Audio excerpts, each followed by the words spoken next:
안녕하세요. 크립토팁입니다. 이번 시간에는 비트코인 현물 ETF가 혹시 최저점 바닥에서 승인될 수도 있지 않을까 하는 개인적인 의견을 말씀을 드려볼까 합니다. 흔히들 이런 얘기가 있습니다. 주식시장은 제로섬 게임이다. 뭐 이런 말이 있습니다. 자, 쉽게 말하면 누구는 100만 원 수익을 거뒀으면 누구는 100만 원 손실을 봤다는 거죠. 이렇게 수익과 손실을 합쳤더니 0이 됐더라. 그래서 합쳤더니 제로다 해서 제로섬이라고 하는 것 같아요. 자, 아니다. 제로섬 게임이 아니다. 왜요? 주식시장에 배당금이 이렇게 주입이 될 수가 있고 또 거래 수수료는 빠져나갈 수가 있죠. 그러니까 꼭 이게 들어 0이 되는 것은 아니다라고 하는 사람도 있고요. 또 몇 년에 걸쳐서 경제가 성장을 하기 때문에 뭐 산업이 커진다. 그리고 뭐 자금이 해외로 왔다 갔다 할 수도 있죠. 그런저런 이유로 주식시장에 돈이 계속 유입이 될 수 있기 때문에 제로섬 게임이 아니다라고 하는 의견도 뭐 이해가 됩니다. 자, 그리고 또 이런 얘기도 있죠. 주식시장이 기울어진 운동장이다. 자, 이렇게 얘기하는 것은 대개는 그 고급 정보가 있고 자본이 있는 기관 투자자와 개인 투자자 간의 어떤 대결 구도를 좀 염두에 두는 것 같아요. 자, 좁은 의미에서 보면요. 주식시장은 제로섬 게임이 맞습니다. 아까 뭐 해외, 뭐 또 여러 뭐 경제 성장 뭐 이런 것까지 감안하면 뭐 저도 할 말은 없습니다. 근데 제로섬 게임인 이유는요. 이런 의미입니다. 누군가 승자, 이겼다면 반드시 패자가 있다는 얘기를 지금 이렇게 표현을 하고 있는 겁니다. 자, 이걸 알고 있는 어떤 부동산 부자는 주식은 그래서 아예 안 한다라고 하는 사람들도 있었습니다. 전 이것 보고 조금 놀라기도 했었는데요. 자, 코인 시장은 어떻습니까? 자, 2020년 전까지만 해도 사실은 뭐 아무것도 없었지만 그 이후에 월가, 대기업, 뭐 기관 투자자, 레전드 투자자들이 진입을 했죠. 자, 코인 시장이 점점 제로섬 게임화 돼가고요. 기울어진 운동장화 돼가고 있는 것을 사실 보고 계십니다. 점차적으로 개미가 이길 확률은 줄어들지 않을까 저는 이렇게 봅니다. 자, 2017년 12월이죠. 이게 역사적인 날이었죠. 비트코인 선물이 최초로 미국의 CME에 상장이 됐습니다. 2021년 10월 11월에는 비트코인 선물이 ETF가 승인이 됐었죠. 좀 더 기관들이 ETF로 거래를 하기 편하겠죠.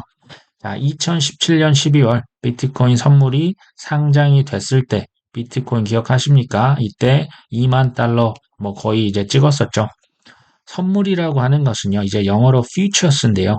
미래를 상승이냐, 하락이냐 배팅해서 수익을 가져갑니다. 하락으로도 수익을 거둘 수가 있습니다. 2017년 12월에서 정확히 1년 후에 만약에 대형 기관 투자자가 1년 만기 하락 베팅을 했다면 개미들은 마이너스 85% 피눈물을 흘렸을 때 플러스 85%를 가져갈 수가 있었습니다. 자, 2021년 10월 11월은 어떻습니까? 비트코인 선물 ETF가 승인됐죠. 마찬가지입니다. 대형 기관 투자자들이 이제 기대감이 사실 어마어마했잖아요. 그때 1년 만기 만약에 하락 베팅을 했다면 개미들은 마이너스 78%였을 때 플러스 78%를 가져갈 수가 있었죠. 자, 이게 우연일까요? 저도 우연이면 좋겠습니다. 자, 비트코인이 선물만 승인을 하고 현물 ETF를 계속 거절했던 이유가 뭡니까? SEC와 월가, 뭐 은행기관, 금융기관들은 공생관계에 있습니다. 코인에 대한 주도권이 어디로 갑니까? 점점 기관 투자자에게로 가고 있다. 이 말씀을 드리는 거죠. 자, 비트코인은 사실 월가의 오랫동안 골칫거리였습니다. 사실 뭐 암호화폐라고 하는 그 용어 때문에 달러와 경쟁을 한다. 뭐 이런 얘기도 사실 있었지만 그것보다 더 큰 거는 수량이 제한되어 있다는 겁니다. 왜 그럴까요? 자, 글로벌 엘리트는요, 돈보다 우선시하는 게 있습니다. 뭡니까? 바로 통제입니다. 완벽한 통제입니다.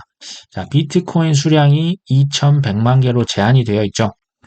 수량이 제한이 되어 있다는 것은 필연적으로 물량 쟁탈전이 벌어진다는 얘기입니다.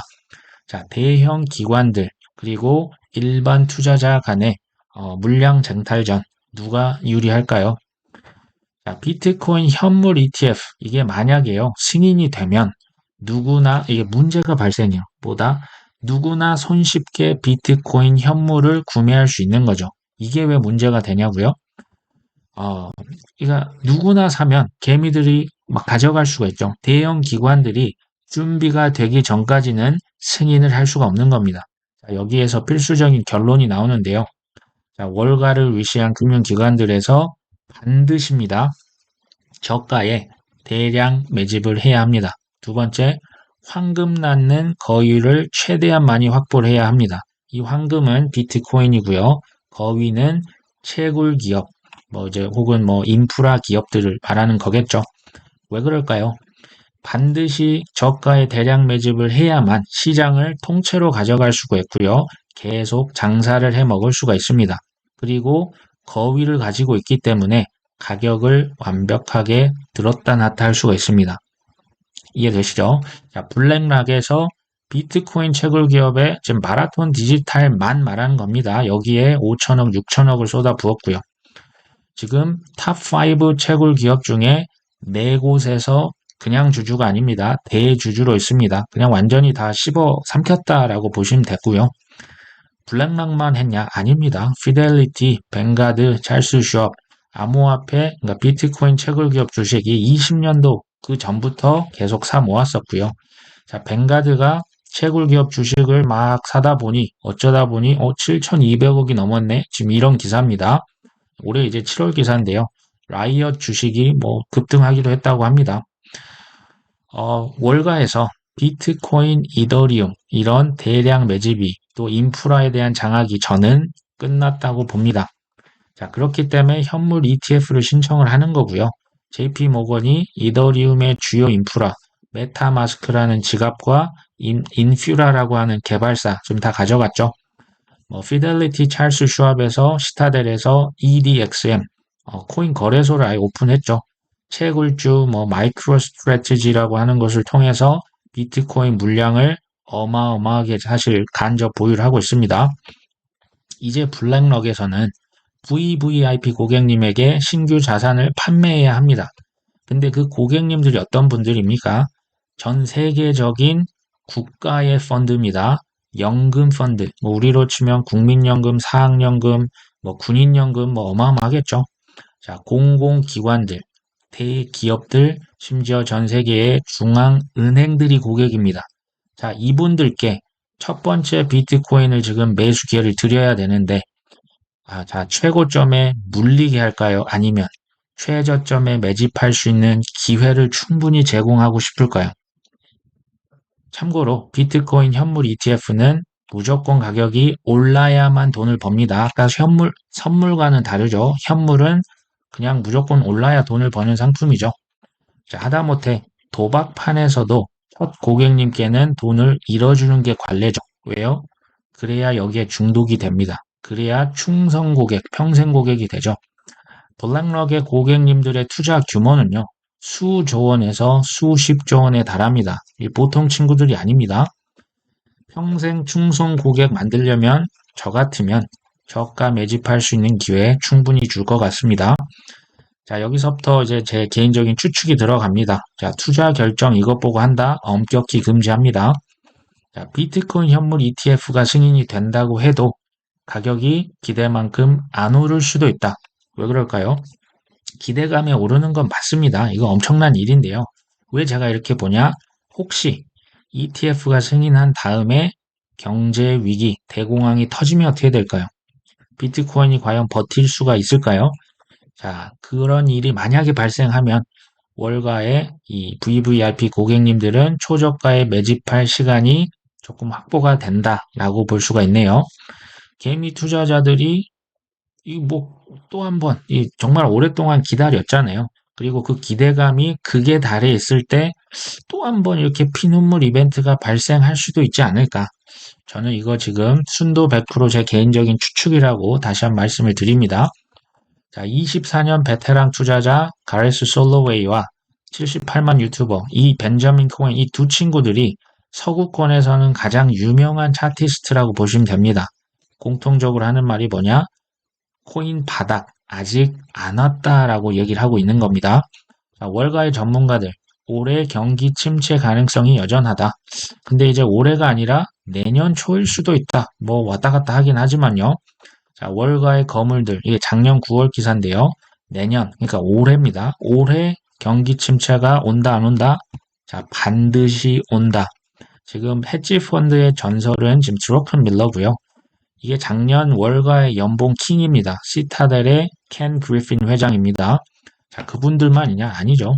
이 짐 로저스, 뭐 로버트 기요사키, 일론 머스크, 레이 달리오, 캐티 우드, 뭐 JP 모건 큰 거 온다는 거예요. 큰 거 오는데 그 시기는 다 다릅니다. 짐 로저스는 뭐 18년도부터 그 폭락론을 주장을 하고 있었으니까요.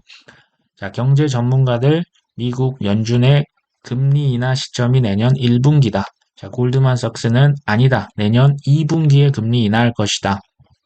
뭐 1, 2분기 뭐 어느 시점으로 보고 있는 것 같은데요. 금리 인하가 사실은 이게 좋은 게 아니다. 왜요? 이미 경제에 큰 문제가 발생해서 사후 약방문처럼 연준에서 급격히 금리를 조금씩 인하를 할 수가 있다. 자, 이 말씀을 계속 드렸죠. 자, 블랙록에서 ETF를 승인이 올해보다는 좀 내년 1분기라는 관측이 점점 많아지는 것 같아요. 자, 비트코인의 반감기는 내년 4월로 예정이 되어 있습니다. 자, 투자자 분석가들은 내년 1분기 혹은 2분기에 지금 큰 경기 침체가 올 것이다 예측을 하고 있죠. 자, 연준의 금리 인하도 내년 1, 2분기로 아까 예측을 하는 거 보셨습니다. 자, 온다고 했던 경기 침체는 안 오고 미국의 주식, 뭐 인공지능이다, 뭐 초전도체다, 뭐 배터리다 최고가를 위협을 하고 있죠. 자, 혹시 비트코인 ETF 반감기, 금리 인하에 대한 기대감을 잔뜩 불어넣고 또 한 번 개미 뒤통수 치는 대공황, 이게 ETF 승인 이후에 올 수도 있지 않을까 지금 얘기를 드리는 거죠. 자, 내년 11월은 미국의 대선이 있습니다. 자, 과거 3번의 반감기 역사적으로 반감기 이후에 1년 반이 지나서 최고가를 찍었습니다. 대략 뭐 25년 10월이 그러면 된다는 얘기가 되는데요. 예, 과거에 그랬다는 거죠. 25년 1월 1일 BIS 중앙은행의 중앙은행에서 전 세계 은행들에게 자기 자본의 2%까지 코인 매수를 허용했습니다. 그러면 은행들은 언제부터 코인 살 수가 있습니까? 25년 이후부터 살 수 있는 거예요. 그러니까 시간이 25년 이후로 갈 수 있다. 자, 하다못해 우리나라도 코인 수익에 대한 세금 25년분부터 부과를 합니다. 자, 리플 내년 2분기에 배심원 재판을 하겠다. 제가 볼 때는 25년까지 판결 뒤로 갈 수 있습니다. ISO 2002 이건 디지털 머니, 디지털 재무, 파이낸스가 이제 종이돈에서 디지털 머니로 가는 국제 표준이죠. 이거는 반드시 따라야 하는 겁니다. 이 최종 데드라인도 25년 11월까지입니다. 반드시 바꿔야 하는 거고요. 미국의 법안, 유럽의 코인 법안이 계속 뒤로 미뤄지고 있는 모양새입니다. 미국의 법안 상정이 됐는데요. 통과를 안 시키고 있는 겁니다. 자, 유럽의 미카 법안 잠깐 보시면요. 올해 5월 달이네요. 세계 첫 가상화폐 규제법 확정이 됐죠. 근데 내년 7월, 좋습니다. 내년 7월인데 또 단계적으로 시행이 됩니다. 자, 25년까지 채굴에 관해서 세금을 매기게 되네요. 송금 규제 개정안이 있습니다. 좋습니다. 시행일이 오는 25년 1월부터가 됩니다. 심지어 탈세를 위한 별도 규제 조항 필요하죠. 이 조항이 마련이 되면 유럽의 의회 승인을 거치고요. 이제 26년 1월이라는 얘기까지 나옵니다. 단계적으로 된다는 얘기 아까 했잖아요. 자, 이게 뭐 늦어지고 있는 게 잘못됐다? 그런 얘기를 드리는 게 아니고요. 우리가 생각하는 것보다 그날이 늦어질 수 있다라는 지금 얘기를 제가 계속 드리는 겁니다. 자, 벤자민 코엔, 유명한 차티스트죠. 이 친구가 24년이 지나서 알트 장세가 올 수 있다. 자, 그 이후로 미국의 대선, 양적 완화 정책을 이유로 들었죠. 자, 경험해보지 못했던 금리 인상이 올해 말이나 내년 초에 노동시장에 영향을 미칠 것, 이제 실업률 다시 올라갈 수 있다는 얘기입니다. 인플레이션이 하락하고 노동시장이 약세를 보이면 불황에 빠진다라고 했죠. 내년이 선거의 해이기 때문에 통화 정책을 완화해야 된다는 압력 당연히 있을 겁니다. 이자율이 오르고 기업들이 파산하는 거 지켜볼 수는 없겠죠. 그때가 되면 이제 알트코인이 잘 되지 않을까. 자, 경제 불황이 오면 금리를 인하하고 돈을 풀겠죠. 마침 대선이 있습니다. 그 이후 뭐 24년 하반기 혹은 25년에 알트 시즌이 오는 거 아니냐. 지금 이런 얘기를 하고 있고요. 제가 이 지금 영상을 만든 이유는 그렇습니다. 자, 글로벌 엘리트라고 하는 친구들이 비트코인 ETF를 미끼로 해서 또 한번 뒤통수 치는 이벤트를 계획한다면 이렇게 할 것 같습니다. 제가 글로벌 엘리트라면 그럴 수 있다는 얘기고요. 자, 그렇기 때문에 물론 뭐 더 오르고 그냥 가지화 모드로 이렇게 쭉쭉 가면 당연히 좋겠죠. 근데 혹시 이제 내년 뭐 어느 시점에 비트코인 현물 ETF 승인된다더라. 또 비투하고 영끌하고 그때를 딱 데드라인으로 어떤 뭐 자금 계획을 세운다. 조금은 자제하는 게 좋지 않을까. 한 번쯤은 생각해 보시면 좋을 것 같다는 생각에서 영상 준비해 봤습니다. 오늘도 시청 감사합니다.